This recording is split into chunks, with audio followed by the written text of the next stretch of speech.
To call today's Town Council meeting to order. It is October the 1st, and it is exactly at 3 o'clock. So with that, can I ask everyone, please? Oh, no, let's get a roll call first before we say the Pledge of Allegiance. Councilmember Reeves? Here. Councilmember McKee Cant? Here. Councilmember Knight? Here. Vice Mayor Tripp? Here. Mayor Moeller? Here. Now, if we could stand and say the Pledge of Allegiance, please. Pledge allegiance to the flag of the United States of America and to the republic for which it stands, one nation, under God, indivisible, with liberty and justice for all.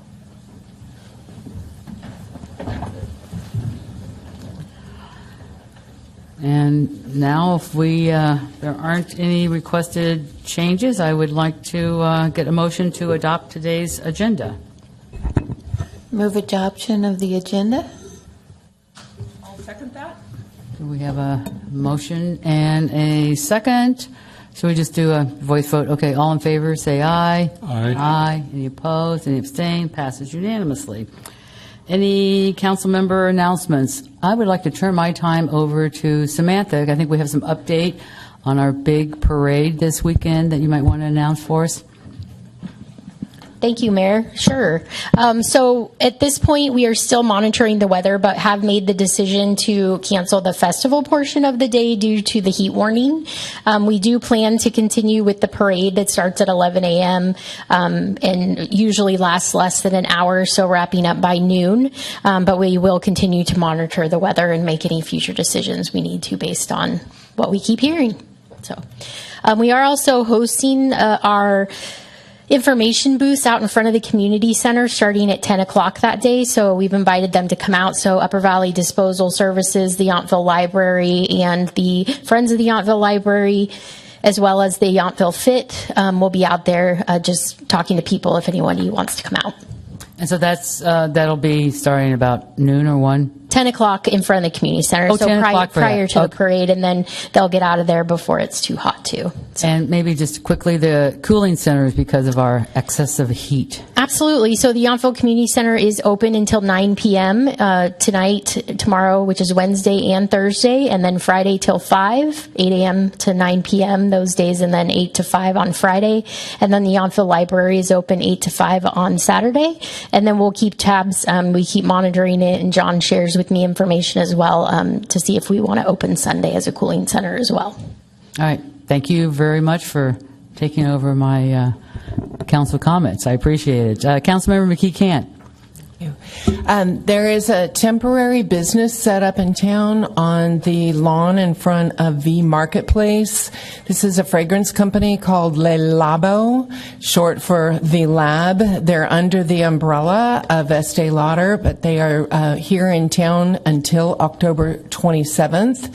Marketing and advertising is forthcoming for them because they needed to get pictures on their opening night, but they're a vegan, cruelty-free, all-natural company with all-natural fragrances, and do stop by and check them out. Councilmember Reeves. I just wanted to give some information about some workshops coming up. I learned about these at the Climate Action Committee. There are some sustainability workshops held at the Napa Library by Bayren.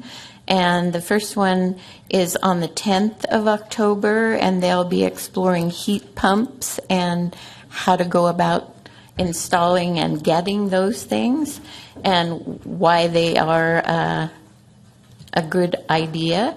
And on the 20th of November, there'll be another one on solar panels and battery installations for people who want to switch over to that system. And then, that's the 20th of October, yeah. And then on the 17th of October, there's one on induction cooktops, and those are all at 6 p.m., lasting about an hour. And then I also wanted to make people aware of a website for information and resources about switching from a gas-oriented appliance in your house to electric, and that website is called the switchison.org. And it has a lot of information about rebates, about the styles of things that you can look at, and their qualitative difference and effectiveness, efficiency. So those are some things that I personally have been looking for, and I think others might be interested in those too. Thanks. Thank you. Now we have one proclamation. Is Cassie McKee here? You can meet me up at the podium, please.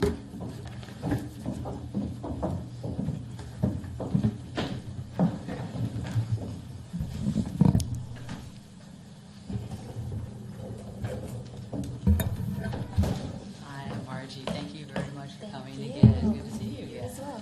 So let me go up. Thank you, Jason, for turning on my mic.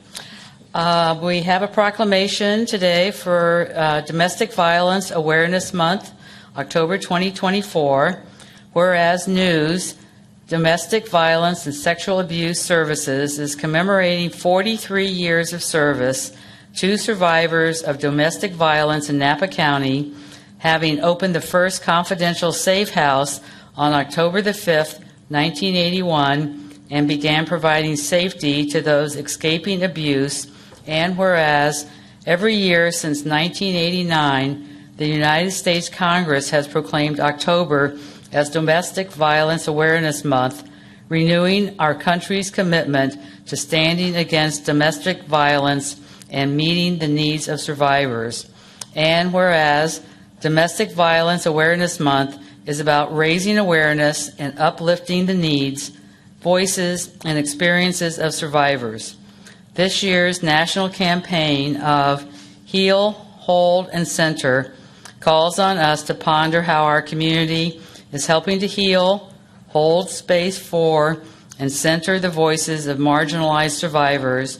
And whereas domestic violence is a public health concern that impacts the well-being and success of individual community members, as well as the community as a whole. Data from the U.S. Center of Disease Control 2022 National Intimate Partner and Sexual Violence Survey shows that nearly 1 in 3 women and 1 in 4 men in the United States report experiencing severe physical violence from an intimate partner in their lifetime, while nearly half of the U.S. adults have experienced psychological aggression such as emotional distress, humiliating or controlling behaviors from their partners.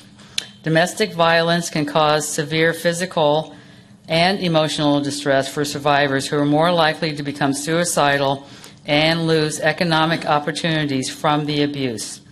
Children who witness abuse are likely to experience abuse themselves and are often, hold on a second, or experience abuse, I missed that, from control of other family members. Aside from the obvious physical and emotional trauma inflicted, domestic violence contributes to over 10% of all intentional violent deaths, not including suicide, and costs America over $8 billion a year. And whereas by observing October as Domestic Violence Awareness Month, we show that our community is committed to supporting survivors and working towards the prevention of domestic violence among future generations.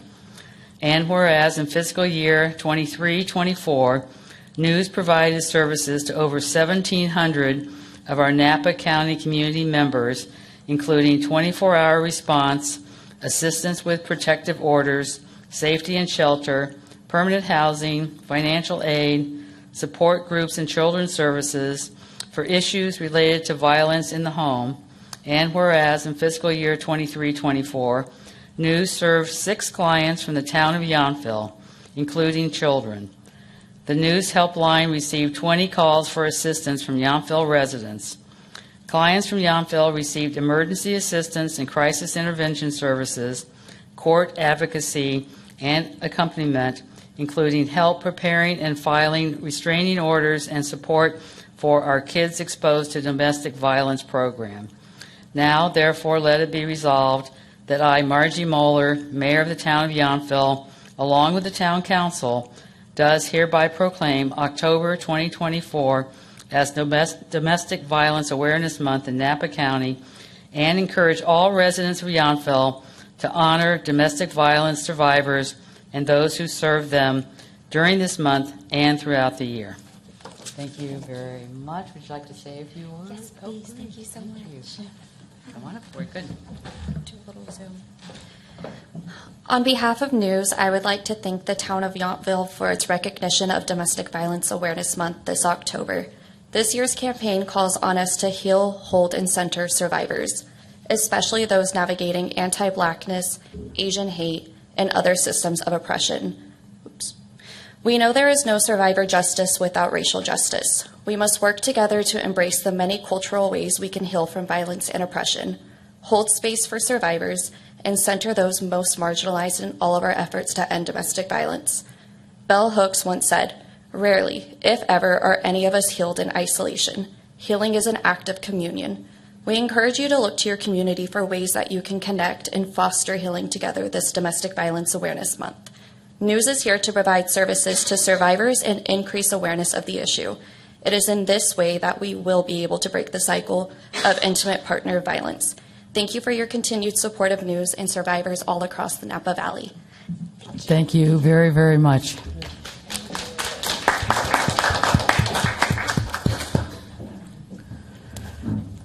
All right. Now it's time for public comment, and this is public comment that's not related to anything on today's agenda. If you'd like to, might have public comment, please come up and state your name and come to the microphone. Thank you. Carrie Hayes, 1 Redwood Drive. My comment is about the transformation of the elementary school site, and I have 2 key points. There's no community-wide vision for the elementary school site, and the second point is there's no intentional, widespread community building. So how do you build a commons? 3 components that build on each other are needed. So I have them here. To have an outstanding design and really a successful outcome, you have to have a community-wide vision to inform the design. And to create a community-wide vision, you have to build community. So each supports the other, and you have to have all 3. So in the first step, that building community is the foundation on which everything rests. Step 2, vision. Vision is really the guiding star in decision-making and planning and design. It's aspirational, it's inspirational, and it's conceptual. It's about values and interests and needs and hopes and dreams. Vision is developed collectively in large group gatherings where the community comes together to meet, connect, learn about and from one another. The vision is the foundation on which design rests. The third step, design, it's the embodiment of the vision. Without community building and a community-developed vision, this design has no solid foundation.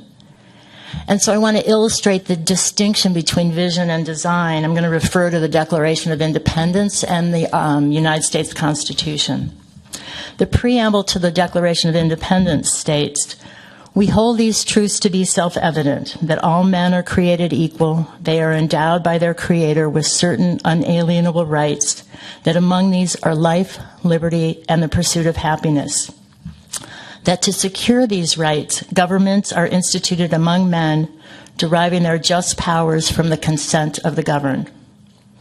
The preamble to the Constitution says, "We, the people of the United States, in order to form a more perfect union, establish justice, ensure domestic tranquility, provide for the common defense, promote the general welfare, and secure the blessings of liberty to ourselves and our posterity, do ordain and establish this Constitution for the United States of America." So those 2 preambles are the vision. The articles of the Constitution lay out the form of government, and that's the design. We, the people, that's the community. So what are the gaps in the current process? Thanks, Ash. You can probably. The process doesn't build community. There's no community-generated vision for the elementary school site. The process is focused on design with no provision to develop a community-generated vision. And engagement is woefully insufficient. What happens to the site is going to affect everyone, and so we need to engage everyone. Lots of people are missing it. I don't know of a plan to intentionally engage folks such as the workforce, the very people who will be living in the housing, vets, Spanish speakers, residents of Arroyo Grande, residents of Navarre, second homeowners, and tourists. We shouldn't be satisfied with the current number of people participating. My recommendations: hire a skilled facilitator who is expert in community engagement and group process to design and lead an enhanced process. Form a team of volunteer community members to support that process and generate a vision. For the record, yep, group process is my area of expertise, and I am in no way interested in being that skilled facilitator. Now, you might say, well, that's going to cost a bunch of money. Can't we just have a town staff person to do it? And my answer is no, because we don't have the facilitation expertise. Without community-wide visioning, skillfully facilitated, the design can't be fully informed. So I'll end with this. Without council directing enhancements to the current process, I fear we will look back and realize that we missed a once-in-a-lifetime opportunity to build our community. Thank you. Thank you. Anybody else like to come up and address the council? Yes, thank you. I'm Ashley Tencher, and also have a short comment regarding the Yes site. I wonder if the Yountville Commons is an interim or final name. I ask because the word has generally been reserved for entities that serve all or very broadly, like Town of Yountville, Yountville Post Office, Yountville Chamber of Commerce, and our service organizations.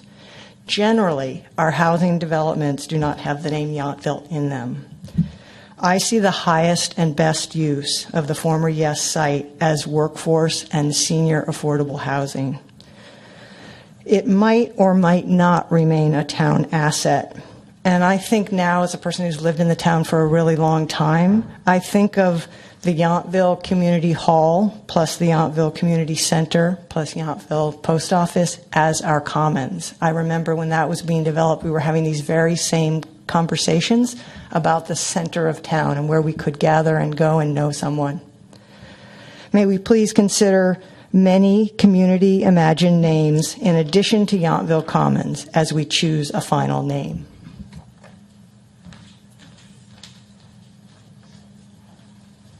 Anybody else? Nope. Okay, with that, I'm going to close general public comment and move on to our consent calendar. We have 6 items today. I'll also call, does anybody have any public comment on any item on today's consent calendar? Seeing none, I will ask if the council would like to make a motion and a second to approve the consent calendar. Mayor, I move approval of the consent calendars, Okay. A through F. Okay, we have Second? We have a motion and a second. Would you want us to use our buttons? I see the green light flashing. We're going to use that. Okay.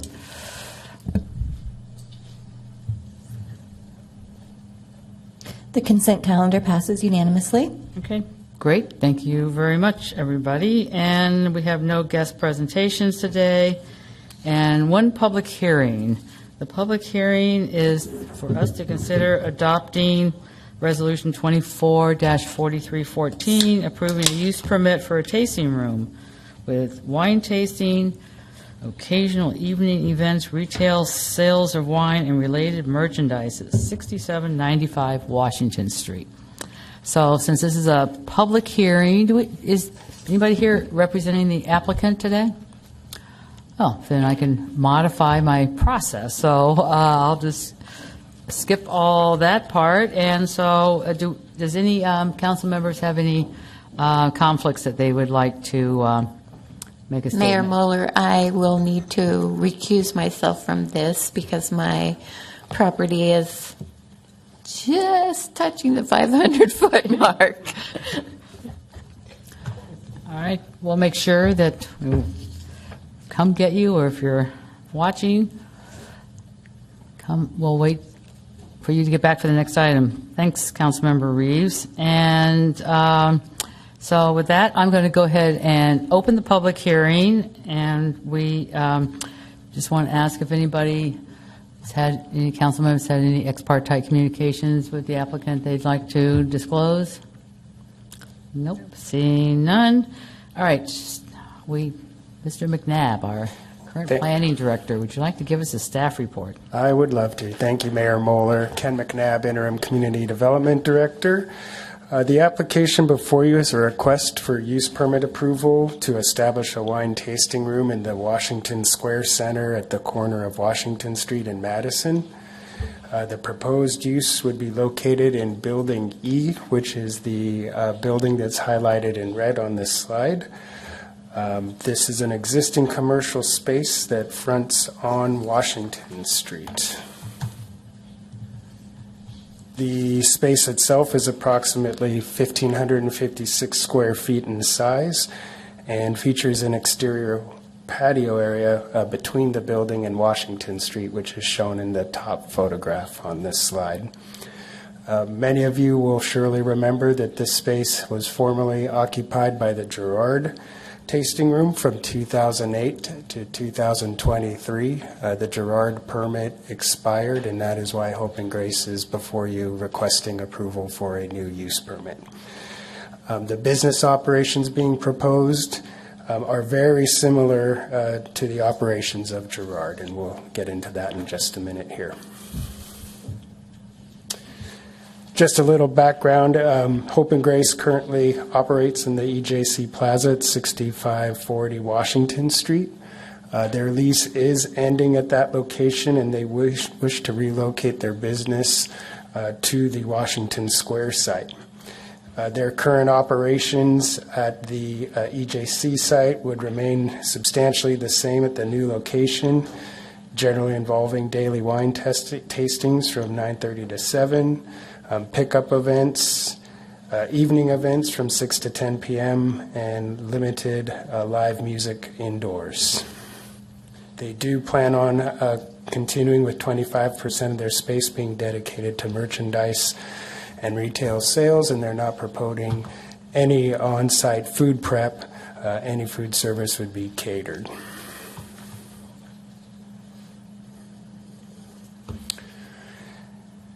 About the proposal itself, no changes are being proposed to the exterior of the building or to the patio space in front.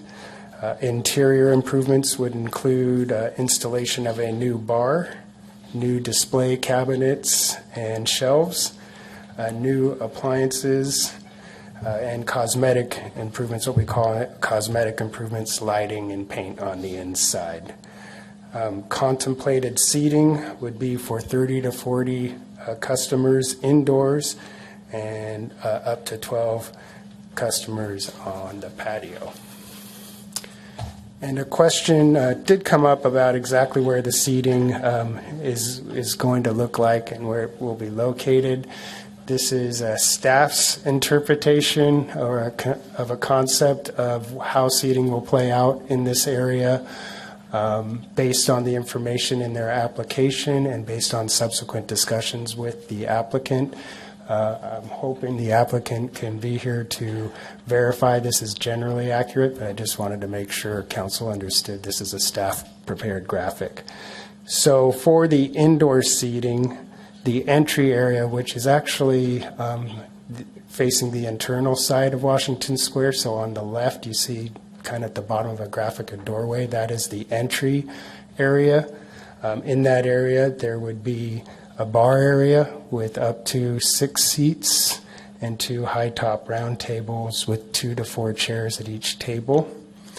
The main tasting room is kind of over to the right.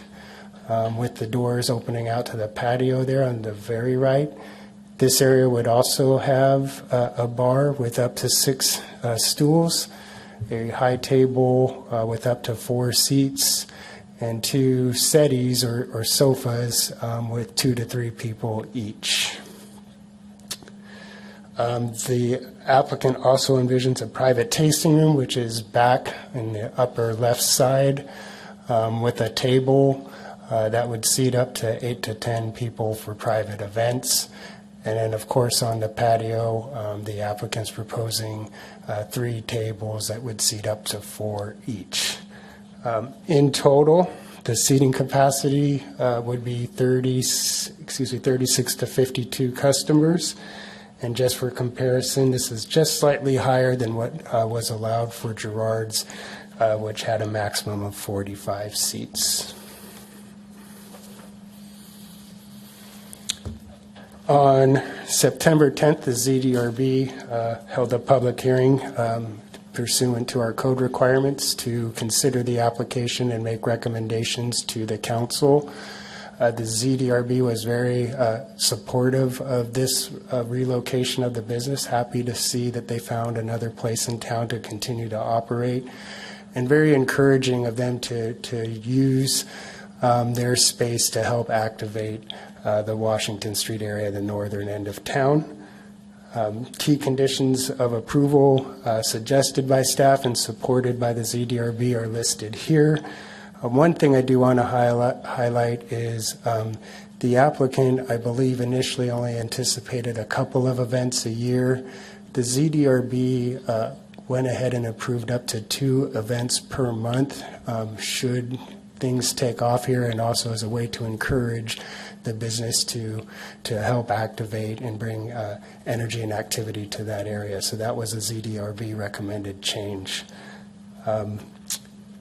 Areas that the council may want to consider in your deliberations is the indoor-outdoor seating capacity, any limits on use of the outdoor patio for special events, or any other considerations determined to be of interest or concern to the council. If those aren't required, they're just ideas for you to consider. So in conclusion, both staff and the ZDRB have recommended that the council adopt a resolution finding the project exempt from CEQA and approving the requested use permit for a wine tasting room at the subject location. That concludes my presentation. Thank you. Okay, thank you very much. So now it's time for council questions for our planning director, Vice Mayor Tripp. Thank you, Mr. McNabb, for the presentation. And I know you're interim director, and so my question may not be something you can answer because I'm guessing you have not memorized all of our planning regulations. But I noticed the staff report said that this doesn't add to the number of tasting rooms, clearly because we're moving one from 6540 Washington to a different location. Mm-hmm. And so I was wondering, I believe, assuming another entity or individual came into 6540 Washington, which was the previous, within the year, they would not have to get to do similar operations. They would not need an additional use permit. Is that correct? Because I'm thinking to myself, we may have actually added another tasting room at the end of the day. Yes.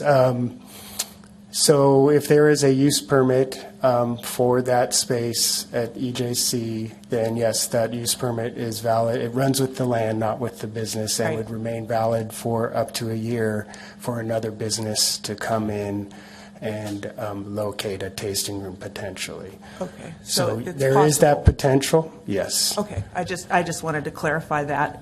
Although I would generally agree, this is all good to see this other space occupied. So thank you. Councilmember Knight. Thank you, Mayor. Thank you, Director McNabb. I'm curious in terms of the ZDRB looked at the space in the front and they reviewed and accepted the use of like 12 seating in that patio area out front. It seems like it's a fairly large area, so 3 tables, 12 seats seems to be reasonable in terms of the space. So that's what they approved? Yes, that's what they approved. Again, there was a little bit of interaction with the applicant, encouraging to kind of maximize the opportunities presented by this site.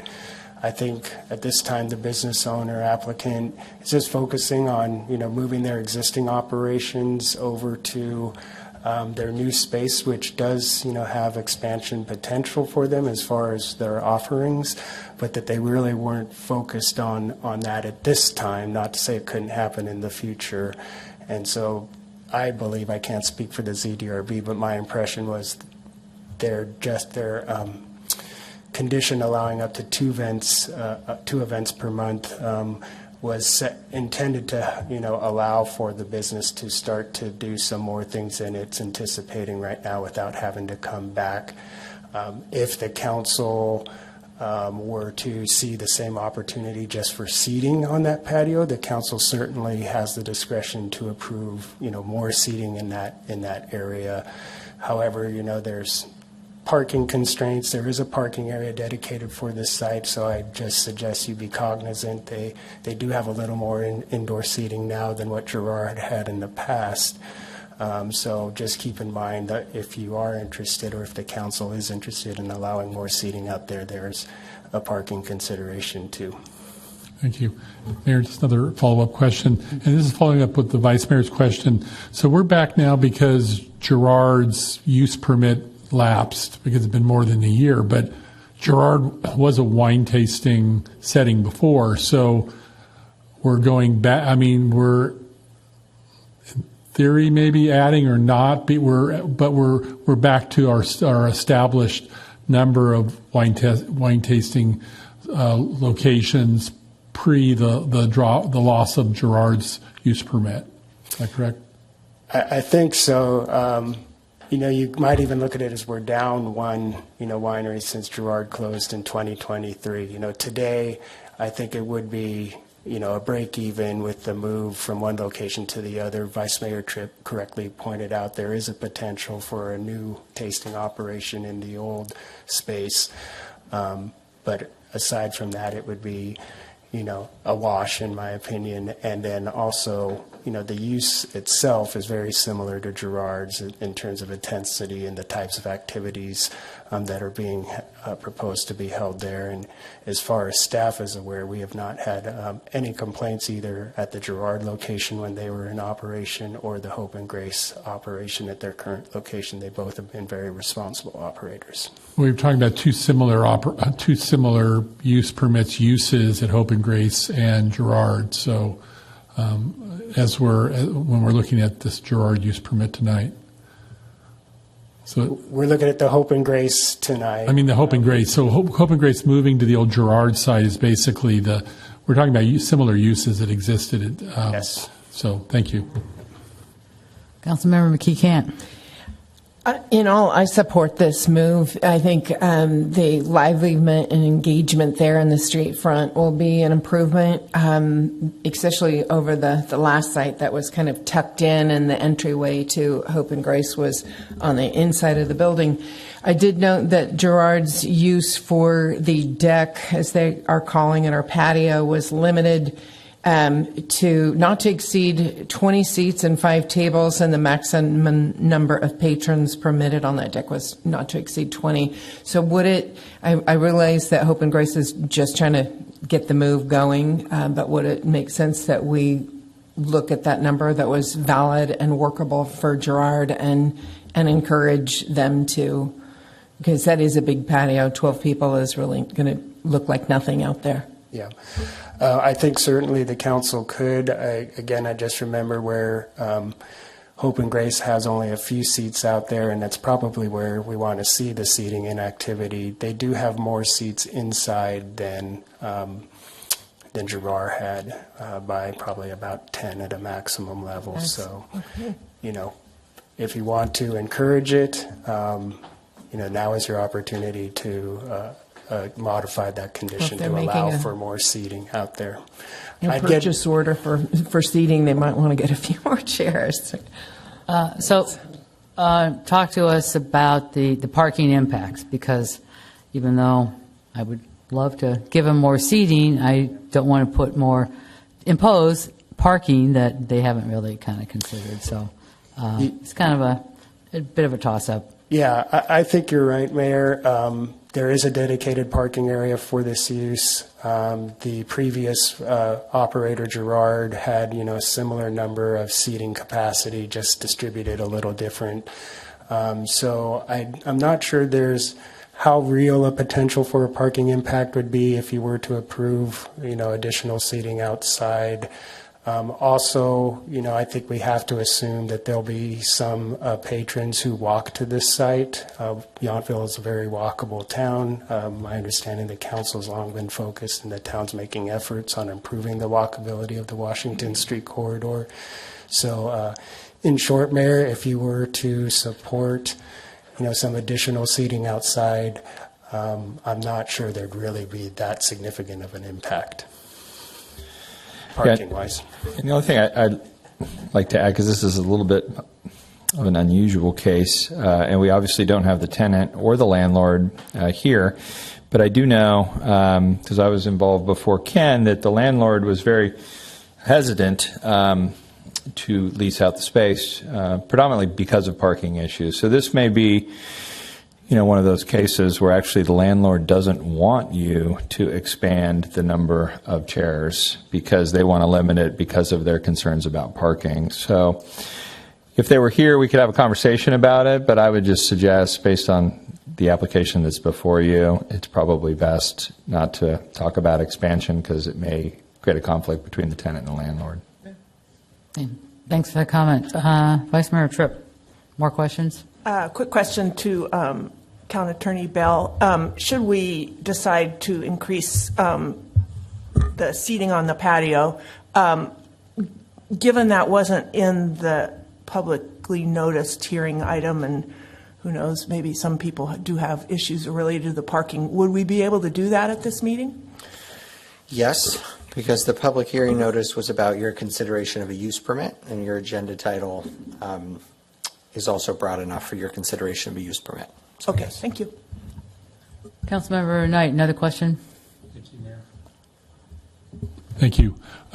So I guess we don't have the property owner or representative from Hope and Grace here tonight, so that's correct.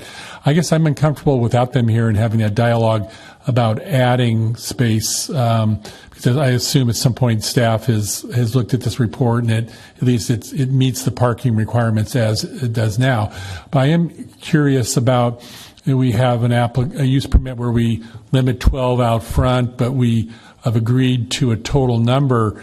Can we just be flexible with where that, as long as they do not exceed a certain seat number, that basically if they want to go to 16, I don't know how 20 fits in that arc there, but if they want to go to 16 there and remove 4 from inside, that's where I'm flexible, that let them use the space up to the point that we've agreed to the numbers, and then we're not, then I don't think we need right at this point to have a conversation with because we can't without the property owner or applicant here. So I'm happy to create more flexibility for them.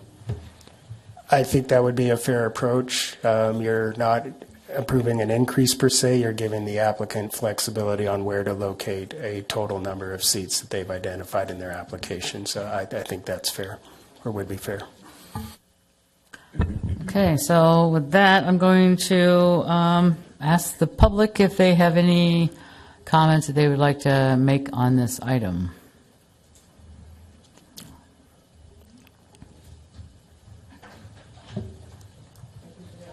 I'm interested to know if there's any provision for amplified music on the exterior of this property. And as a person who walks a lot on all of our public on Washington, it seems like some of the businesses have permission to have amplified music, like Bouchon Bakery, North Block, and sometimes it's of varying decibels. So I just want to raise the concern that if every single business along Washington Street were having exterior amplified music unregulated, it could be, I don't know if that's the streetscape we want. So I'll just speak for myself to say I like the people activity that would be outside, but I would vote against amplified music outside, which it looks like they said amplified inside. But even what's at Bouchon, I think is negative. Thank you. Anybody else want to address the council on this item? Seeing none, I will go ahead and close the public comment and bring it back to council. I think this is a great, I'm just thrilled that we're going to get, is this building C? Is this what this is called? I'm like used to G's and E. This is E. It's been closed so long. I'm just thrilled that we finally are getting somebody in there to really start activating the north part of Washington again. So, and it's a tried and true. They live in town. They've had a business in town a long time. So I'm very, very enthusiastic about this. And I would also really, I can easily make all the findings. And I would also support, so the maximum seat number, if we don't, would be 52. Would be 52. So that would be just a slight modification to say that here's, these seats and these seats, but they can be used wherever. Is that what we do if we wanted to add that to a? Yeah, just one clarification Okay. for the director. The conditions of approval, page 1, specific condition 6 talks about the no more than 12 outdoor. Is there a condition in here on 30 to 40 indoor, or would we be revising that? There is not a condition on indoors, so we would be revising that to state a maximum potentially for both indoor and outdoor. So you could say indoor and outdoor seating shall be limited to 52 seats. If it's worded in that way, it's possible they could put all 52 outside and still comply with that condition. So if you want some limit on the number that can be outside at any given time, we should think about putting that in now. All right. That's something we could consider. Thank you very much. And so what line is that in the resolution if somebody wants to make her? It's the first page of the conditions of approval. Okay. Condition number 6. Condition. It has a limit of 12 currently. All right. So, Vice Mayor Tripp, comments. And I apologize because I might not have read this that carefully. So were you saying, Mr. McNabb or maybe Town Attorney Bell, that there's no limit on the indoor seating right now as we're approving this use permit? The applicant has identified a number in their application, but there's not a condition specifically limiting indoor seating to that number, only Okay. outdoor seating. Because okay, thank you. And I would then just make a comment. I thought Eric's idea was quite good to put an overall number, but if in putting an overall number, we're ending up putting a limit on something that we're beginning to limit the indoor seating, which was previously unlimited, although I'm sure there's other constraints like fire code and such. We want to support this business and not hamper them. So that would be my only concern. I liked the idea a lot, but if we're inadvertently limiting the indoor seating, because that's not in the use permit right now, a limit on the indoor, that would be a concern for me. Maybe that's just me. But we could address that as well. You could. I'm just trying to formulate potential language in my head. Yeah, no, that's Something what I'm thinking of too. So something along the lines of a maximum of 52 customers can be, seated at the use with no more than 20 on the outdoor patio. If you're concerned about there being too many on the outdoor patio, something along those lines. That's just off the top of my head. You'll want to talk that through a little more, Mayor. okay. So as you see that that's we could craft language just to add the flexibility that we're trying to do. So it's just a matter of working out the language. So if we come up with a concept, then we'll just work out the language that will address that.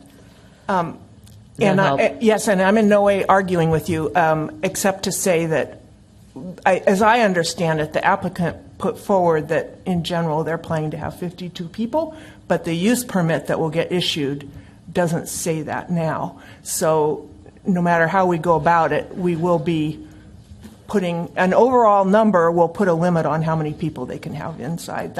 It's hard for me to see how you could craft language that would avoid that outcome unless I'm not seeing it clearly. Yeah, just two clarifications. So condition 13, which is also on the first page there of the conditions of approval, as a comment in your use permit conditions of approval, says that the use has to be in compliance with the plans, elevations, samples, and project narrative. So that essentially incorporates their application into the conditions of approval. So they put 30 to 40 in there for indoor, and then have suggested 12 for the outdoor. Is what the condition of approval states. I would think if you'd want to give some flexibility there, you could say indoor and outdoor seating shall be limited to 52 seats with no more than a certain number outdoor, right? And then they could move them around accordingly. So if we did that, we would stay silent on condition 6 and just address condition 13. I'm sorry, say that one more time. Okay, so we were talking about changing condition 6, but now, in considering this, if that's something we want to do is allow for the flexibility for more outside, then we would be modifying condition 13. I don't think 13 needs to be modified. Okay, so just 6. Right. Because, okay, got it. Yeah. Okay. Yeah, Councilmember McKee can't. Not to make this even more complicated, but condition 8 has special events limited to 40. Would we not follow suit with the maximum occupancy? Well, I think that, and I'll let Ken give more details on this if he'd like, but I think that special events and overall seating for non-special events can be treated differently, right? So if they're having, the special event, the numbers of those are different and how they're publicized, and they comply with other provisions of the municipal code. So you could match those numbers, but I don't think you have to. I'm thinking it might be beneficial for them, even though in the ZDRB meeting they said they don't plan on doing many special events. I'm just trying to have everything not vary and Yeah, consistent. I would go back to my previous comment in terms of, I'm assuming that the landlord and the tenant negotiated a lot of these details, and there are cases, obviously, events drive more parking than walk-in traffic, et cetera. To give you and I think the other thing is relates to indoor outdoor, I would just tell you beyond the things that have been suggested, there's also, requirements to be compliant with ADA, et cetera. So you can't just cram a bunch of people out there. There needs to be paths of travel, et cetera.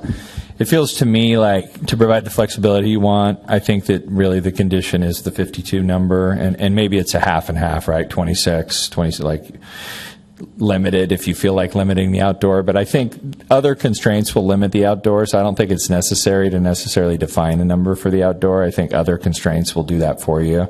Truthfully, I think all you really need to say is to add the condition that says 52 is the max, and we can, I think, manage it from there. So I'm trying to simplify it for you, but I just think that's the other thing with some of these terms. I bet you that they've had the conversations about this, and they've gotten to a comfort level between the tenant and the landlord. So would somebody like to propose a motion in a second, and then we can debate? In other words, for continue talking. I'll make the motion. 43-14, approving a use permit for a tasting room with daily wine tasting, occasional evening events, which I understand to be limited to 2 per month for special events, retail sales of wine and related merchandise at 6795 Washington Street, with the modification to condition 6 that indoor and outdoor be limited to 52 seats. Do I have a second? Councilmember Knight, would you like to second that? Yes. Okay, we have a motion and a second. All right, so anybody want to say anything? Councilmember McKee can't before I call for the vote. No, I was ready to vote. Sorry, I'm in support. Okay, great. I'm in total support too, so I think it's great for all the reasons I kind of stated. great to have a local business who wants to stay in town and not move to Napa. Yeah. And local residents, they live across the street from me as well. So very excited about this. And filling up the last empty building up there really excites me a lot. So with that, I am going to call for the vote, and we're going to vote with our little machines, if you will. Oh, Councilmember Knight, did you want to say one last thing? No, it's okay. Okay. That passes unanimously with the exception of our recused member. Okay, great. So if the applicant or the property, the applicant for the property and the property owner, if you're watching this, congratulations to both of you. We're looking forward to you opening, and we'll come down and check you out. So with that, that's our only public comment. Let's move on to an administrative item, which is considering adopting a resolution authorizing the town manager to execute a energy service contract with Schneider Electric. So I'll let do all the details about that in your staff report, please. Yes, I know that the clerk is going to load up the PowerPoint. I am. I have texted Councilmember Reeves to return to the chamber, so Okay. if we could pause momentarily. Sure. Would council like a quick break? I'm fine. Okay, we're good. All right. We'll just wait for Councilmember Reeves.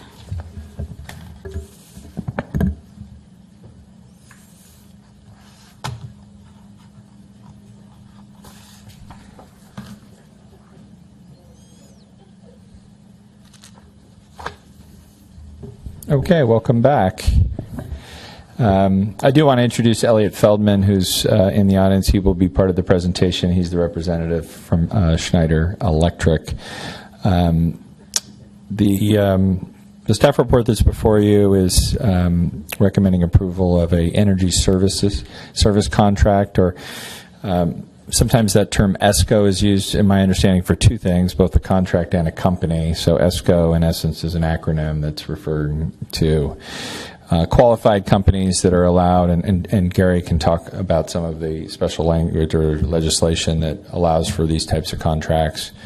But in essence, what we're talking about is the audit and preliminary design. There is the $15 million number, which I'll talk about in terms of potential implementation, but what we're asking for authorization tonight is the $42,800, which handles the audit component as well as the preliminary design. So how we got here, the background, was during our goal-setting session early this year. The town council established exploring a microgrid as a top priority. We remember the dots up there in the corner. So that was one of the three top priorities established by all of you. Soon after that, I actually went to the League of Cities conference, where most of the ESCOs are part of the trade show. I interviewed a number of them and discussed the opportunity for both a microgrid and other energy resilience options, as well as just efficiency measures, which we'll get into. The town council adopted a $20,000 line item in this year's budget, which we defined as energy resiliency plan. We also did, and there was some back and forth where Schneider was at least supportive as we sought federal funding. There was a call for projects, and we actually applied for $4 million, but we got a $250,000 earmark through Congressman Thompson's office. I will say that there seems to be questions, depending on how the election goes, on whether that money will be funded.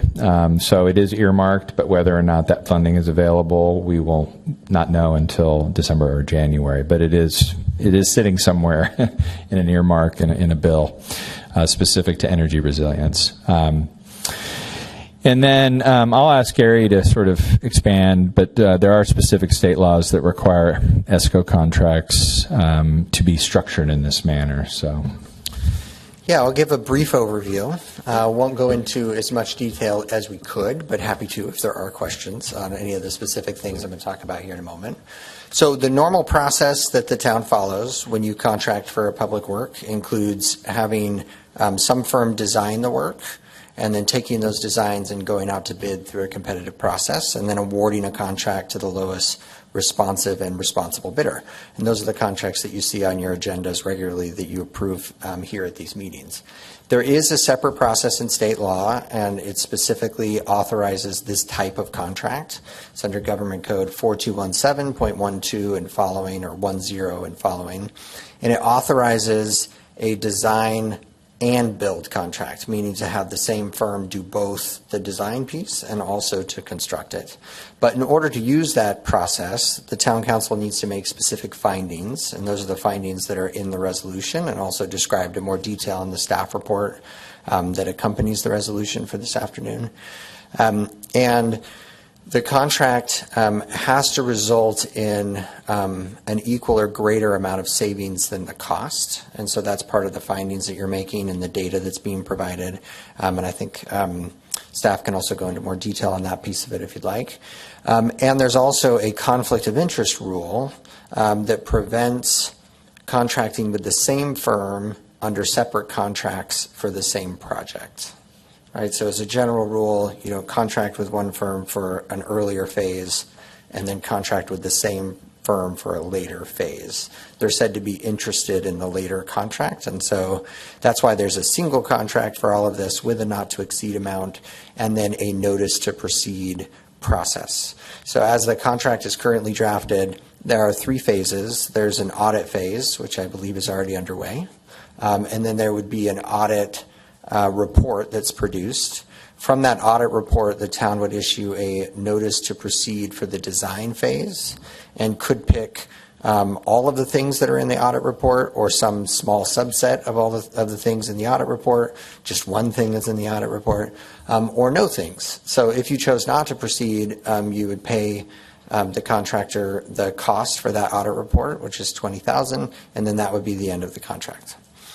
If the town issues a notice to proceed to the design phase, you'd specifically indicate which things are to be designed based on that audit report. And then the contractor would create those designs. It would then be submitted back to you all, and then the same process would happen. You would select from those designs which things are to be constructed, and then issue a notice to proceed for construction.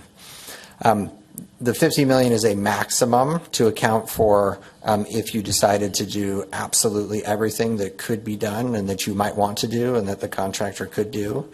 But it is necessarily as large or as small as you make it as this process goes forward. And with that, I'm happy to answer any questions. Well, you want to pause for a question? Go ahead. What, do you want to go on and finish your staff report, or? We can, unless there's Wait, okay. You have specific a legal question for our attorney? I do. Okay. Vice Mayor Tripp has a question. Gary. So the way this is structured, and I just want to reiterate this because I think it's really key to my decision making.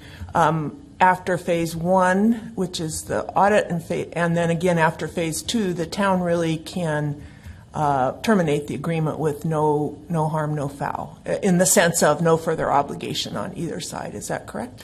That's right. After paying both the audit fee, if that's where you stop, and or the audit and design fee, if that's where you stop. Okay. Yes. And then to get into this ESCO box, whatever that stands for, but this particular kind of contract, which I understand is outlined in state law, you have to show the potential energy savings are equal to the contract amount, correct? Or that's right. Equal or exceed, greater. or equal or greater. And so I did see there was a chart in there which was helpful with some cash flow in the staff report. The chart had kind of had a total of $3.5 million, but I guess I just want to clarify that that's kind of an example. If we were to proceed, and I realize we picked kind of a broad number, the 15 million, if we were to proceed to the construction phase, we would need to see documentation of savings equal or greater than, let's say the construction phase was 14 million or 13 million. We would need to see that documentation, correct? Yeah, and that information will be updated as the process moves along. Okay. And so I might have the contractor speak to that a little bit during the presentation. But yeah, I believe that the 3.25 or 3.5 is based on their current understanding. Right. And so as this proceeds and they collect more data and propose more things and analyze more things, if the scope changes, that same analysis would be provided. Okay. And we would make a finding at the time that we issued the construction notice to proceed. Is that correct? That would equal, or the savings would be equal or greater than whatever number came out that we were authorizing in the construction phase? Yes, and you're also making the finding here at the outset, so that would be required for to proceed for the higher dollar amount. If that makes sense. So we're making a finding that relates to the three, and then I'll stop because I'm sure that the representative, and I apologize for forgetting your name, will speak to this. Okay, so I'll just stop there. Yeah, you're making the finding for the whole contract. For the whole 15 million, even though we don't see any numbers supporting the 15 million. Correct. And that's okay. Well, that's what's required. Legally. That's what's required to enter into the contract. So it means that if you are going to authorize work under this contract, it will need to meet that standard. Okay. And I think I can, and when Elliot joins the mic now, I'll finish because we don't have, I have this couple slides that should go quick. But I think two things I want to say just to further explain what Gary just explained is one, we haven't started the audit yet, so I just want to be clear about that. We have had a lot of conversations about how to approach the audit and and I think what you'll see when Elliot comes up is we've kind of created three categories. One is what it's called traditional, I think is the term you use. Then we talk about a microgrid, and then we talk about the wastewater. So I'll go through these right now. And I think the traditional is, in essence, where you look at your existing energy usage. So you audit all your energy bills. You look at areas where you can save money by creating efficiencies, by changing light bulbs or upgrading systems, HVAC, et cetera. You then have to use those savings, in essence, to underwrite whatever the costs of the project are, right? So this is where, we're going to save $100,000 a year, therefore we can bond $1 million, and that's kind of the specific finding that gets to, I think, the conversation we're sort of having here.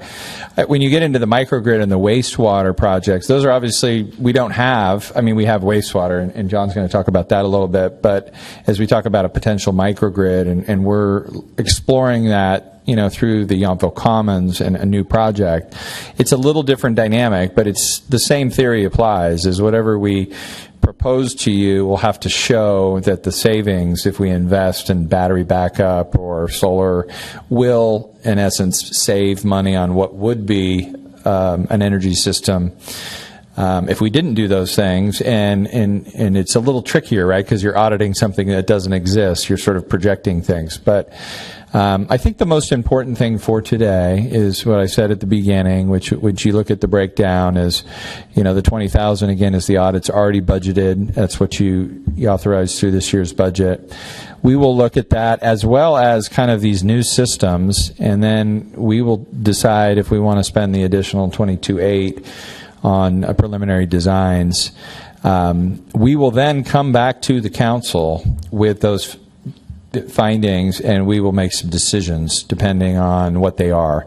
Some of them would be eligible through the ESCO, some of them may not. So there may be two different approaches once we get through some of this preliminary design. So I know these things are tricky with the chicken and egg dilemmas that are going on, but I will assure you that staff will come back to you before we even have that construction implementation conversation. So as I say here, there's no current construction projects that have been defined. As you know, we're in the visioning phase of the Yountville Commons, and I think this is the time where we need a company like Schneider at the table so we can look at, the infrastructure and the systems and make some of these key decisions so that we have these options in the future. And then I'll ask John to kind of talk about where we're at with the wastewater treatment plant. I know that there was some money budgeted, and John is working towards the modernization of our plant. Thank you, Town Manager. Yes, also in the current budget, we have a line item in the wastewater utility enterprise for a master plan for the wastewater treatment plant. As you're all aware, the wastewater treatment plant was combined with the Vets Home in 1977. We actually still have facilities that predate 1977 that are operating daily out there. And so what occurs to us is partnering with the to-be-determined master plan reviewer. So we have prepared an RFP, a request for proposals, to hire a firm to come out and evaluate our processes. And inside those processes, it occurs to us that there is definitely modern energy opportunities to improve the efficiencies of that process at the plant, and also determine if there's any energy production opportunities that we might have with methane, off-gassing, and things like that. And so in partnership with this firm that we're going to hire under the capital improvement budget for the wastewater treatment plant, we will work with Schneider to identify those opportunities and perhaps and identify them and build them into any future projects for the wastewater treatment plant. Thank you. So, this all comes back to a lot of the green initiatives that we've discussed, and clearly you need expertise to talk about these things. They come back to, climate change, disaster mitigation, a lot of the big subjects. I mentioned this term, I think, a few meetings ago when we were talking about the commons, but this distributed energy resources, or DERs, is really being prioritized. And so this is back in the next slide kind of shows it a little better, where you have a spectrum of controllability, which means that there's not just one source of power, right? We're reliant on PG&E's grid, which, as we know, when it shuts down, it really creates big problems. So fewer outages, more clean energy, local supply, battery buildup, this idea of lower generation and distribution costs because it's closer, it's closer to the users. So, you see here, and people are starting to talk about how vehicles and batteries are being integrated into homes, and how we can, really work with the grid so that it's much more responsive to the needs versus us being dependent on, much more decentralized, or whatever the right, I know there's all these energy terms that are the good term. So I think all of these things sort of lead to that, but I think we're at the very beginning, I want to emphasize, and I think the Commons gives us this really, important opportunity to start this conversation, because I'm a strong believer, and I think after you hear Elliott talk, you'll also see with their company and a lot of the R&D that's being done and technology that's being developed. We're within the 10-year window of all of this stuff happening, and I think, we've already said, it's going to take us 5 years to build something at the Commons. So thinking of this, and we already have, the community center, which has some backup power. We saw how we depended on that during the 30-hour outage, and that became our charging station, and we had the whole community there plugging in their devices. This is the next level of that, of course, and I do think, based on my my discussions and my experience in this field, I feel like Schneider is the right partner for us. So with that, let me introduce Elliott. Come up, and you can. Are our PowerPoints connected, or? Oh, here, Could I just ask Director Ferns a question? Of course. About the wastewater. So, just because I'm kind of curious. So the wastewater, of course, is enterprise fund. So if some of this really kind of works out to be able to address that system as well, it seems like it's going to be kind of complicated, but I'm imagining you guys could do it because that's all controlled by the ratepayers. The ratepayers pay and the ratepayers benefit. So you would figure out what portion of that whole project goes there, and then that would just be dealt with through the enterprise system, or am I thinking about that the same way? Nothing would change, right, in terms of would some of those funds actually come out of the enterprise fund, and then some of the benefits go back in? I think that it depends on the project, the size and the scale. Just a reminder, we are 18 months into a current rate study, and we adopt new ones every 5 years. Right. So what information that we learn out of this effort would be considered in the upcoming 3.5 years from now rate study? Yeah, and I would just add, if to be ESCO eligible, the cost savings would have to pay for the improvement. Okay. The ratepayers could not pay for it. That would have to be done through a different process. So the $15 million that you're saying is ESCO eligible, meaning, again, if there was savings, efficiencies created at the plant that paid for the infrastructure that generated those efficiencies, it would be eligible. But if it was something different, it wouldn't be.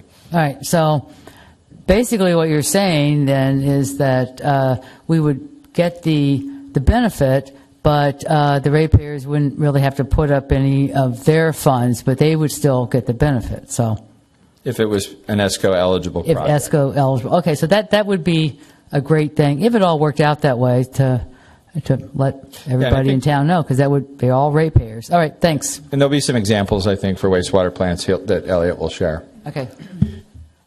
Well, good afternoon, and thank you very much for the opportunity to be here. I think I'll just give a quick overview of who I am and my company is, and then be happy to answer some of the questions related to contracting at the end of this, because I know that's still outstanding. Elliot Feldman, Program Manager with Schneider Electric, born and raised in Marin County, just down the road. I've been coming up here for a long time. Actually, one of the first dates that I took my wife on, who was my girlfriend at the time, was here in Yountville. So it's kind of fun to come back and talk to you all and see if there's a way we might be able to help. But just a quick overview of who Schneider Electric is. You may have heard the name of the firm. It's a French multinational, 160,000 people all over the world that work for Schneider Electric. We're really what we think of as a leader in energy management.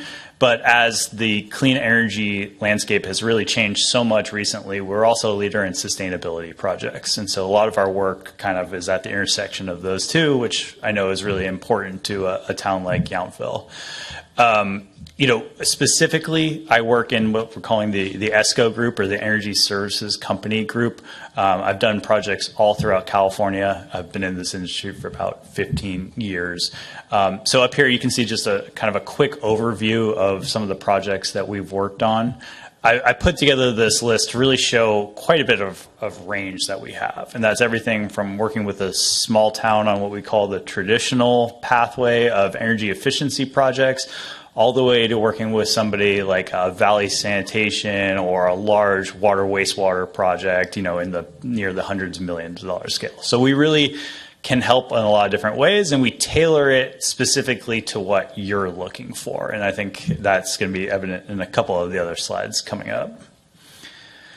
And one of the benefits and one of the reasons that whether it's water, wastewater, or just other public agencies choose to go this design build path is because it's a fully turnkey solution. So you can think of us, we're the auditor, the architect, the engineer of record. We put together all the formal design, but we're also the general contractor, and we bear all the responsibility and the performance of the construction effort. When it comes to the energy savings and the sort of the law of 4217 that we were discussing about, something that we also offer that's really beneficial is a guarantee of the energy savings. So we think of ourselves as sort of a one-stop shop, but we go a lot further than that. We also are really focused on collaborative community engagement. We can host some of those facilitation conversations that were mentioned early so that the program that you're looking at aligns with the stakeholders. We handle all the marketing initiatives as well, so you're really going out and telling that story. And we know that's not a resource that every small town has, so we incorporate it into our programs. And again, from a financial standpoint, whether it's funded, internally, or you need to look for grants, other incentives, the earmark that was mentioned by the town manager, we incorporated that all into our program so that you can identify a self-funded turnkey energy savings project. A couple examples. So I just put together three sort of as the overview, since, again, we're starting very early and we don't know exactly what we're going to get into, but that's why you go down the audit phase to start taking a look. And there's really three main buckets. So traditional ESCO work, the industry was founded actually in the 1970s as a result of the high energy prices going on then. And so it was just, how can any public agency start saving money on their energy bills? And now it's evolved, but some of the core tenets that we look at is changing out your lighting, going over to LED lights, HVAC and building controls, reducing your energy usage while also improving comfort for town facilities. That's, advanced now into things like EV charging. So whether there's your white fleet or being able to offer more EV charging to folks visiting the town, we incorporate that pretty much into all of our projects now. From there, we can really step up our scale in terms of an infrastructure project. And what we do a lot of help with is water and wastewater. And our clients have decided to elect to do this energy savings project in the water wastewater industry for a couple of different reasons. And by no means are we saying this is the path you need to go down. We very much respect, the town's approach of looking at it as an option, and we want to be able to provide insight to help you make that decision. But some of the benefits are with design build, you can move much faster. With an energy savings contract, you have a potential for the guarantee of energy savings. So really thinking about your ratepayers and being able to protect them and make sure that there's a way to strengthen the financial performance of these upgrades as well. And again, we also might just look at these sites and do some of the traditional work. We might find light bulbs that need to be changed or old facilities associated with the water wastewater plant. So we have a lot of flexibility there. But lastly, where town manager and I really struck a good conversation, and having been from this area, I deeply understand that you have these PSPS events from the utility where they're shutting down the town. You might even just have the fear of that, which impacts operations. And so we deeply understand that. And I think the exciting and cool thing about Schneider Electric is, on one side, we're a major manufacturer and leader in what's called the microgrid inverter and controllers. So you can think of that as the brains of putting together these microgrids that knows when the utility goes down and kicks over the battery storage and makes the whole system run on its own. Almost every microgrid project probably has some Schneider components in it. But then as an integrator, we're the design build expert engineering power that puts all the pieces together. Something unique about your town is you do have existing solar, you do have some existing generators, so we can help look at that and put together the right solution that really maximizes your unique situation, because everyone is potentially different. And we're going to get into this, if you all decide to move forward in a lot more detail, but really there's a couple different ways that a microgrid might look for the town of Yountville. One, we might look at key facilities like this and try to understand how much backup power and resiliency you would all need. You talked about your cooling center, the community center. That's a critical load that we see all throughout California that we need to provide backup power. And if you're already doing it, it's great, but we might look to strengthen and expand the amount of time that can be offered. There's also some really great things going on just nearby at Calistoga, where they have a partnership with PG&E and they're putting in a backup power at the substation level so that maybe the entire downtown of Yountville could be backed up. We really are going to take a holistic approach and listen to what you all are saying and identify a couple different options throughout that audit and design phase for what makes sense for your town. So I think I probably went through that very fast. I'm sure you've got a couple different questions, but that's a quick overview of who we are, and happy to answer anything code related, potential project related as well. I do have one question. I was just looking at your kind of the grocery list of different options you have, and I'm sure talking with town staff, they've told you about, we have an interesting geothermal system that works for the community center. Yeah. So that would be under your umbrella, in terms of your skill set to say, hey, what geothermal do we have here in Yountville? I might have made a joke about finding the right person earlier. I'm not sure who I said that to, but essentially we have a brilliant team of engineers and a brilliant team of partners on the design and on the construction side that we bring into all of our projects. Mm-hmm. So you have a unique situation with your geothermal, which I think is at the community center, if I'm not mistaken. Right. And so in terms of that aspect, that's a power resource that we might be able to integrate into the overall microgrid solution. So pairing that with solar to think about how you could power that site when the facility is down, and then what other components do you need to really keep it operational for, and how long, and so on. And John, we use design build. We've used that quite a few times. Didn't we use that for the community center too? I believe so, yes. Yeah, so the town's kind of familiar with that, so I've heard a lot about it. It seems to work pretty well. So, all right, we have questions. Vice Mayor Tripp. So one thing I wanted to ask you, especially with reference to the wastewater treatment plant and both the audit phase and the design phase, because you're running a business operation, and I was trying to pull out the numbers, but I think the first phase is like 22,000. Yeah. Would that really include the wastewater treatment plant and also the design? I appreciate you taking note of that. So in full transparency, we make our money through construction. Right. So Okay. we have a much lower front end price than we do on our normal construction price. We do that to make it easy to look at all this. We set that price because from our understanding there was going to be initiatives already taking place, as John mentioned, to hire an actual master planning of that effort. So I want you to make sure you don't have an expectation that I'm going to go out and do a full design of your new water, wastewater treatment. Much more expensive. Right. But what we can very easily and definitely for the price point is work in parallel with them to identify, remember, only energy savings measures at that site that fit into it. But you would be able to include the wastewater treatment. Yeah, plant, our agreement was, as it exists now, because clearly we don't know what it might look like.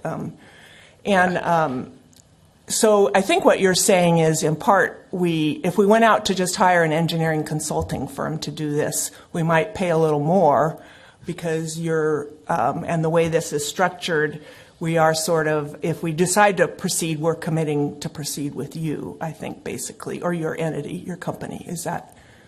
Well, not really. I mean, we can pay, as long as we pay them the $42,800, or first of all, the $20,000 for the audit, or secondarily, the $22,800 for the preliminary design, we can move forward without them. I think the intent, of course, is to work together and to do a true design build where you're working kind of back and forth.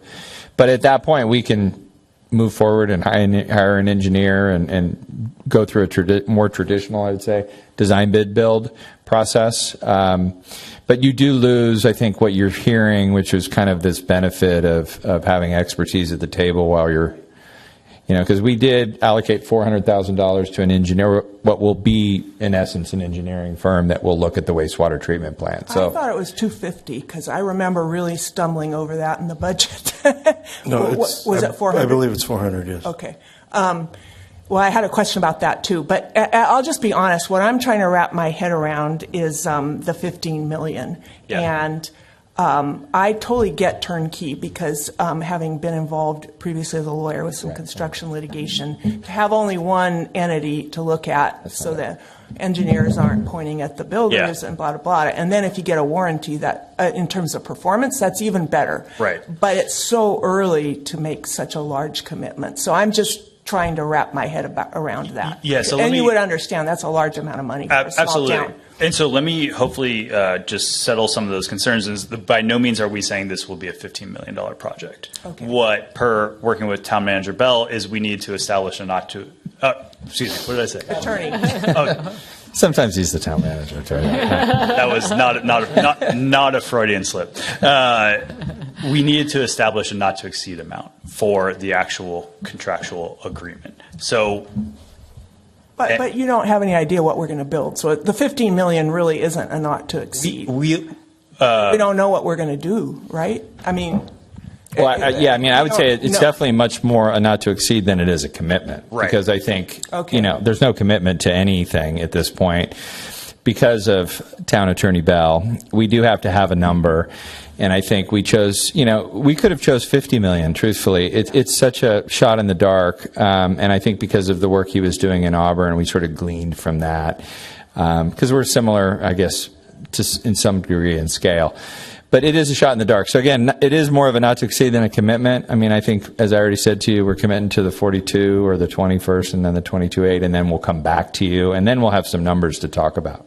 Because in addition, if you just stand back and say we're looking at a turnkey for a project, but yet, which has all the advantages of turnkey, we're not really clear what the project might look like. We could have some large battery installations. There's a lot of different options here, right? So you talked about having control over the different steps, and I think that's one of the really great things about this approach and how we work with projects. So we're going to, if elected to move forward, we would do the audit and then there would be a report that would be circulated, internally, and I assume up to you all, and you'd have an understanding of really what's going on and what the potential is.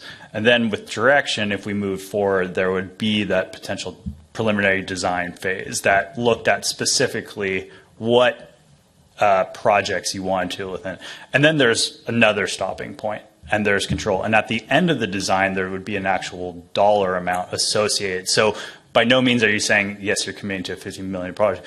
We might come back and it might be a $500,000 opportunity, and then you would have the decision to vote on that. So there's control along the way. Okay, thank you. Yeah, absolutely. Councilmember Reeves. Maybe you can clarify a little bit about the audit leading to the design phase. So in the audit, you identify things that we could do in the moment with what we already have.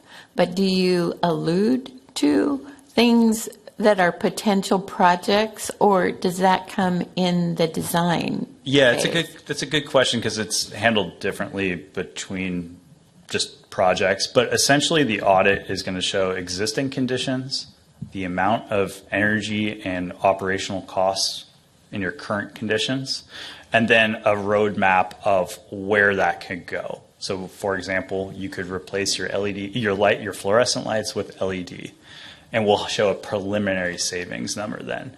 And then the design phase, we would actually come out with our design professionals, and we get into some of the specs and the details, and we'd say, okay, you want decorative lighting here, you want to replace your street lighting to this example, and there would be a formal design associated with that, as well as then at the end of it, the cost to do the construction effort.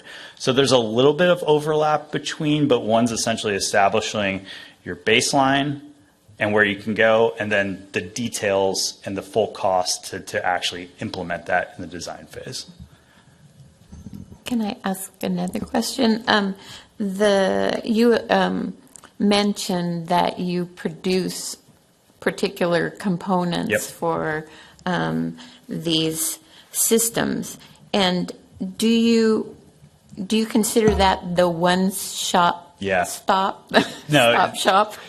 So great question, and I'm glad you called it out. So the nice thing about our group, and I think it's a testament to the company, is we are 100% product agnostic in my group. So just because I'm a major manufacturer of this product, if it doesn't align with the spec, the needs, or the standards of your town, we don't have to implement it. I actually implement more of my competitors' hardware, I think, than I do of my own projects, because our group is agnostic and to be aligned with what the public agency wants.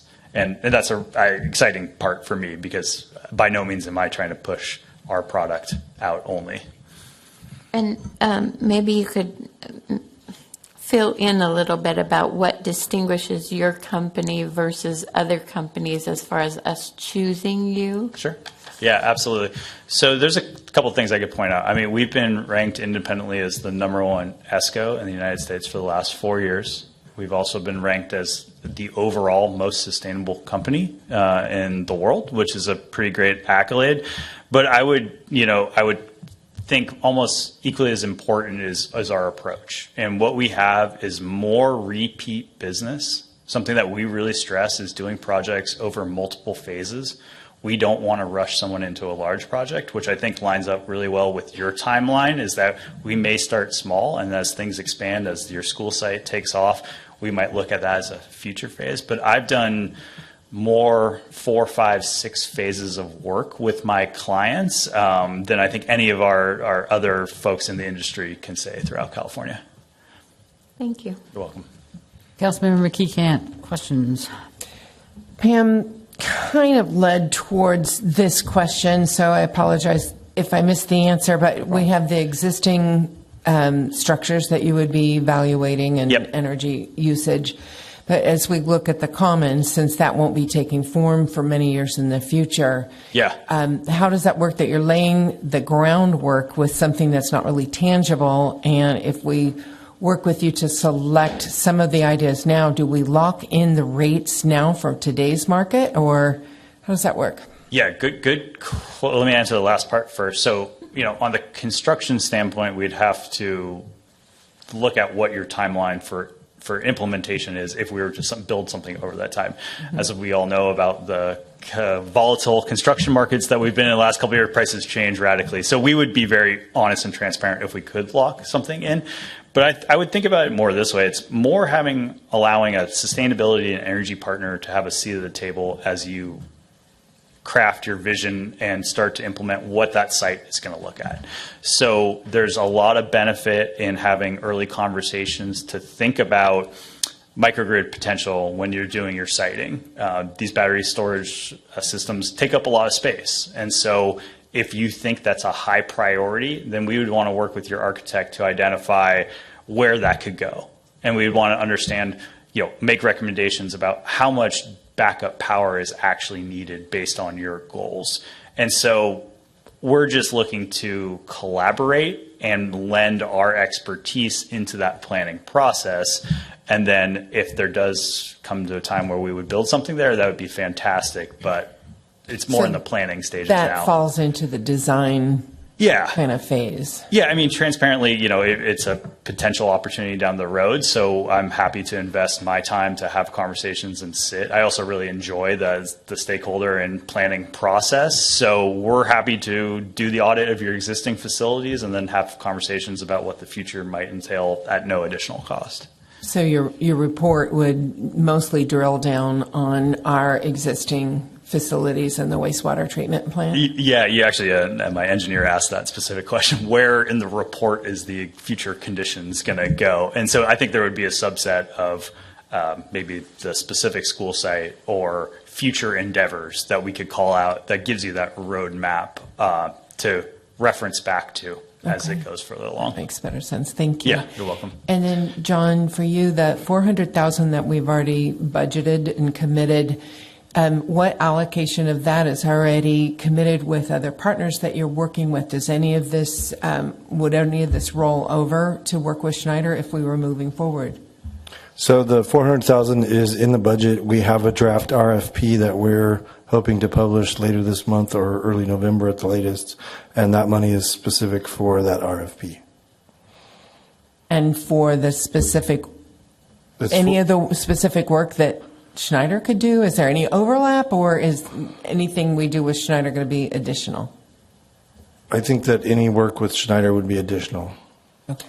I would just add, I mean, obviously when we get the RFPs, we'll know what the dollar amount is. Yes. So that becomes the first question. And if there's capacity there, and depending on the relationship at that stage, that's where engineering firms can collaborate and talk about scope. And we're just at such critical timing for so many projects. So yeah, no, so it'll depend, I think, on the RFP process, the outcomes of that. But I mean, clearly, we can continue to collaborate. And I haven't been involved in wastewater treatment plants, and John has a lot of expertise, and there's actually a big project going on at American Canyon that I know we're learning from.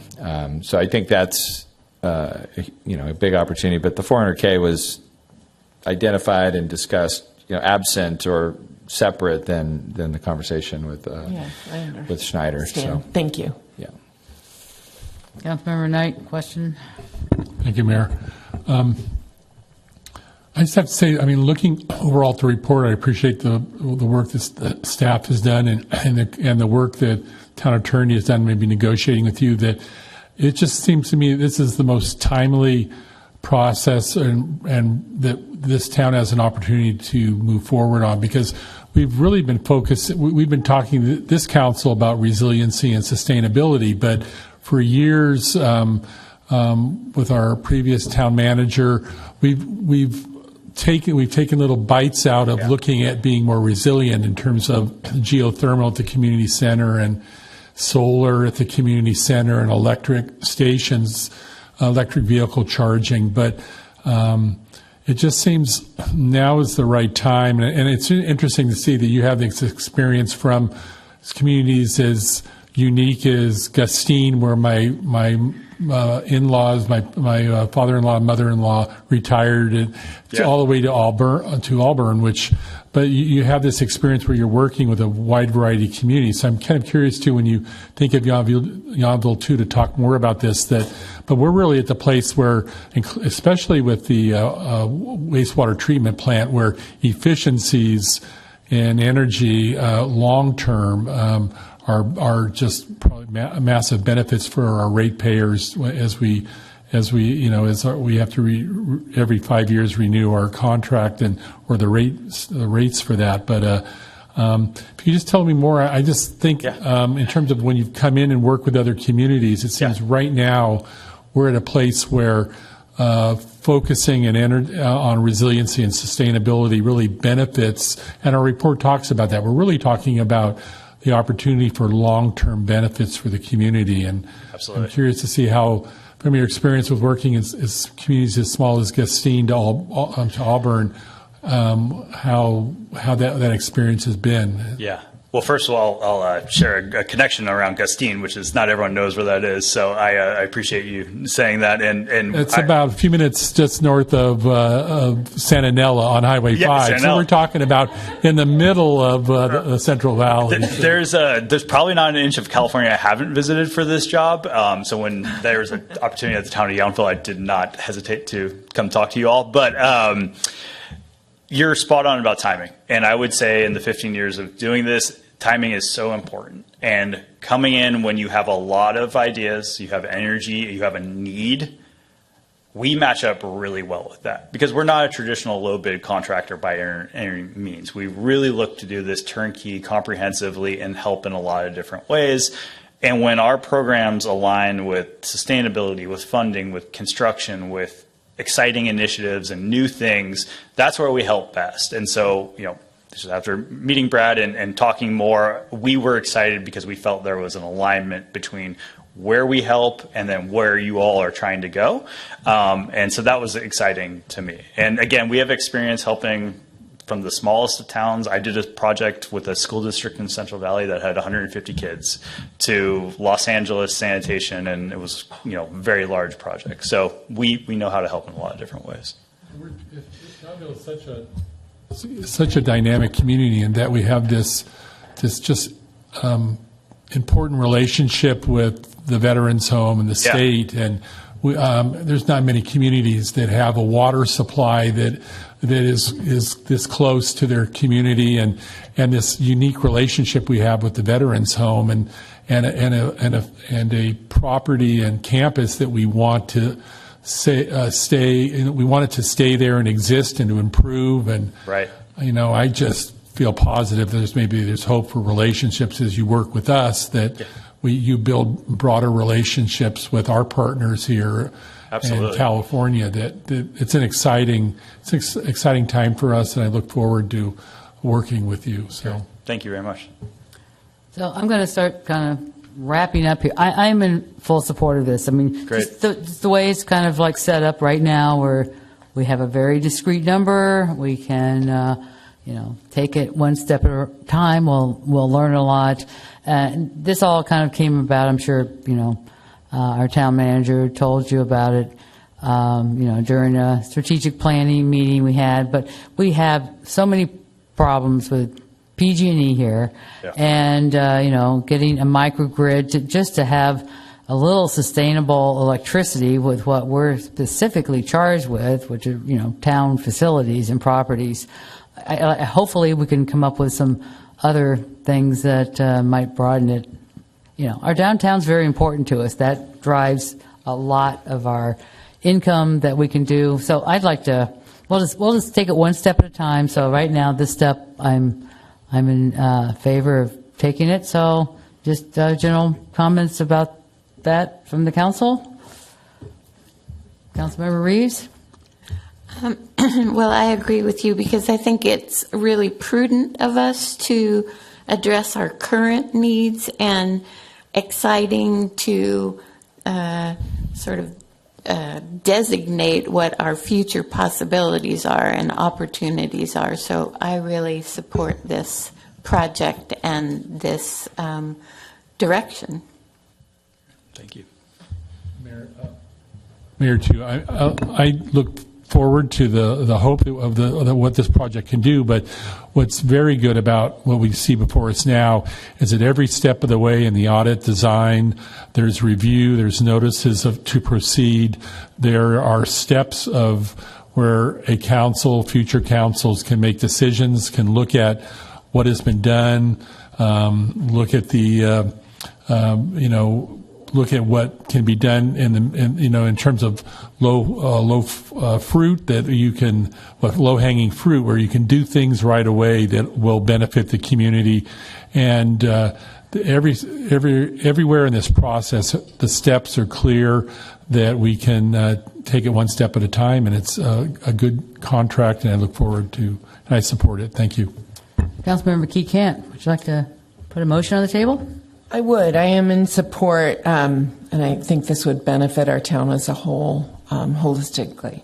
So I move that we adopt resolution number 244315, approving and authorizing the town manager to execute an energy service contract with a maximum amount of $15 million with an initial authorization of $42,800 for the audit and design services with Schneider Electric. We have a second? I'll second. Okay, and I don't remember taking public comment. Why don't I just double check and see if any public would like to come up and address us on this item? Thanks, Elliot. Seeing none, we have a motion and a second. Any further debate? Vice Mayor Tripp? I just wanted to add my support, and I can see why Town Manager Ralston felt we would have a good partner. So I think it is a good plan. Okay, no further debate. Would you like for us to vote, Town Clerk?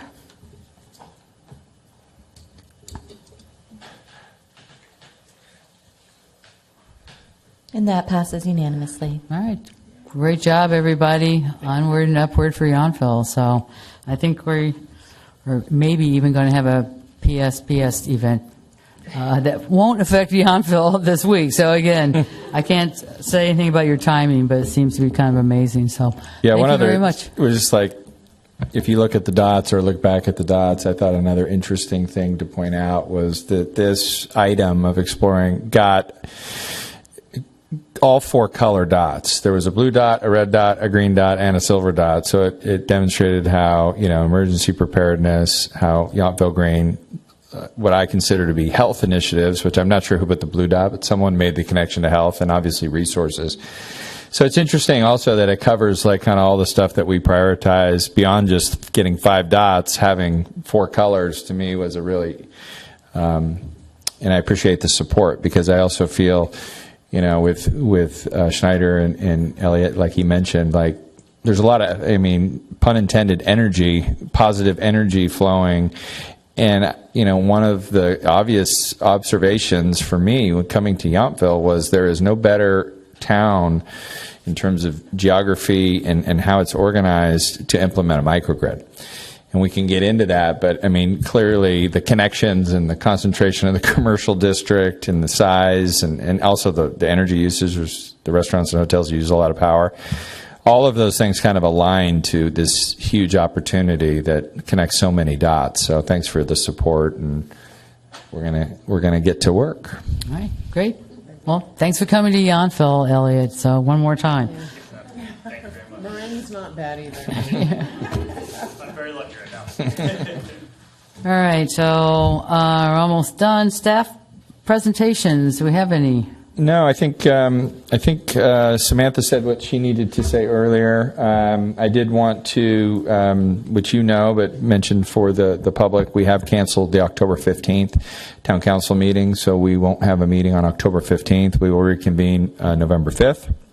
And then in between that, on October 24th at 3 o'clock, the Measure S committee will meet and will do their study session on the Yountville Commons. So I want to make sure everyone's aware of that. That's all on our website, and we'll continue to move towards or through that process. And I was going to say we did have our first ad hoc 60th anniversary. We're sort of loosely now calling this the Diamond Jubilee, as a celebration at the Commons on February 4th, which will mark at least the completion of the interim phases, where all of the 5 things that you've approved and budgeted will be open to the public, but more importantly, a celebration where it's a council meeting. It's a Tuesday, so the intent is to have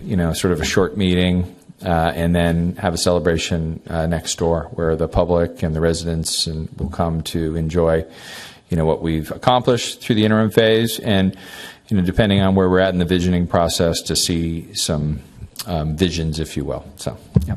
And I would like to just really emphasize the October, is it 21st meeting? 24th. 24th. 24th, yeah. As the town managers design this process to date, we have multiple meetings with the appointed committees or commissions in charge of a particular area, and the Measure S is definitely affordable housing. And as I understand it, it's a workshop, correct, which is designed and intended to be more interactive. And so I would really like to encourage people who have the public thoughts on affordable housing to come. And I know it's difficult to make the meetings, but we have a really seamless process to send in comments as well. So if you can't make the meeting, it's really important people participate, because we're working hard to offer opportunities, and we really do need people to participate if they have views. And I hear a lot of discussion around affordable housing, so I'm very hopeful people will come and take it as a time to have a workshop. Yep. So thank you for doing that. Yeah, you're welcome. Well, we designed it, but you authorized the process, and I do know the Tuesday Million Cups of Coffee continue to go. I think most of you have gone to see Brendan and Carrie over there at the, I'm calling it the resource room, but that room over there, and that will continue. So that's Tuesday mornings and the last Saturday of each month. So please make your appointments if you haven't already, and go talk to the design team or the vision team. Yeah, that's also, just if I could put my 2 cents in, a really unique opportunity. I was on the Planning Commission in the city of Orinda when they did a major development, and people would have just been so delighted to talk to actual design professionals. And here we're offering, and I've been down, and the opportunity to do one-on-one, and they are really listening hard. I did not feel that anything I said wasn't going to get consideration. So I really, and it's so easy. Our town clerk has set up on the website a little button. You can make your appointment. You can even see who else is going before you. So if you... or after you. But anyway, it's a really unique opportunity, and he and his wife have designed some projects and are listening really carefully. So I would really like to encourage people. There's a lot of open spots, or at least there was when I signed up. Yep. So we're paying, and as we should, for professionals to be there. So I hope people take advantage of it. So I just want to make sure, because sometimes it's hard. There's a lot going on. People don't always understand the importance of some of these meetings, and these are really important. So thank you. I've also heard a lot of positive comments. Anybody who's met with Brendan, I like his wife a lot too. So I totally agree. It's really great. Okay, Mayor, I just have since we're talking about that, I'm glad the Vice Mayor talked about it. I spent this morning with Brendan and talking about Bill Commons, and the most important, we did talk about process, and I was very encouraged by the fact that in their planning, as we gain information from conversations like with the Measure S committee, with our the Measure S and talking about housing, that they'll bring data to the table, but the opportunities, they have these all Tuesday morning, Saturday open house meeting times with them all the way till Thanksgiving. So there's plenty of time for people to sit down and talk to them about process, talk about community. They on their calendar, they've got open houses. They have a 3-day charrette that they're planning to do early next year, which will be just an invaluable planning and just kind of an opportunity for people to get together and share, meet people, and talk about it. So, but make an appointment, sit down and share your ideas about community. It will influence this process. So it's a very good process and a great opportunity just to spend a little time with very thoughtful people that are local Napa Valley architects. So thank you, Mayor. While we were adding dates, we'll put out also that Tuesday, November 12th is when the ZDRB is going to be included in the discussion, that they're going to have a study session too. So in utilizing all three of our commissions, we're getting a rounded picture. And just quickly, next week, next Tuesday's ZDRB meeting, there will be a meet and greet for the new Planning and Building Director, Aaron Heacock. So we would love the community to come join us, meet him then, and then stay for the meeting. And that will be next Tuesday at 4 p.m. And to the public, if you miss any of these meetings, they're all on our website. You can go back and review them. So and hear every word, and that's what I typically do. Is I kind of split them up. It's like a little that evening and finish it up the next morning. Okay, so with that, our last item, council external meeting reports. Councilmember McKee Cant and I went to NVTA, I don't know, some Wednesday, not May I add last meeting. something about NVTA? I just want to make one comment. The biggest issue that I just wanted to bring forward, I think, from that meeting was that there's a lot of cost overruns that are kind of happening with the St. Helena to Calistoga. The numbers are big. It's like, almost $1.9 million. They're hoping to get some money back from PG&E. This is with the Vine Trail specifically. Yeah. So anyway, this is, I just feel very fortunate that Yountville got our mile done. Years and years ago, we only paid $1 million for our mile. It wasn't any cost overruns or anything like that. We actually started the whole process about them, maintaining that's now been kind of continued on. So I'm always, when I see this, just so glad that we did this years and years ago. So, yes, go ahead. Because Ashley Tencher is in the house, I was notified that some of the communication, when there were bus breakdowns and issues, the communication to the passengers was slow or not happening, and major inconvenience, like for the 10 line that runs up and down the valley. So we are going to discuss at the next meeting in October the technology that they have, the challenges that they have with broadband, problems that they've been having, and some solutions. So they know that they need to push out communication better, and they're going to look at ways to do that. Councilmember Reeves, reports? I just want to do a short report on the Climate Action Committee. We had some informational presentations. One was from the BCDC, which sort of regulates the bay, and they are in the process of developing a shoreline adaptation plan, which they are going to require of every county and city that touches the bay.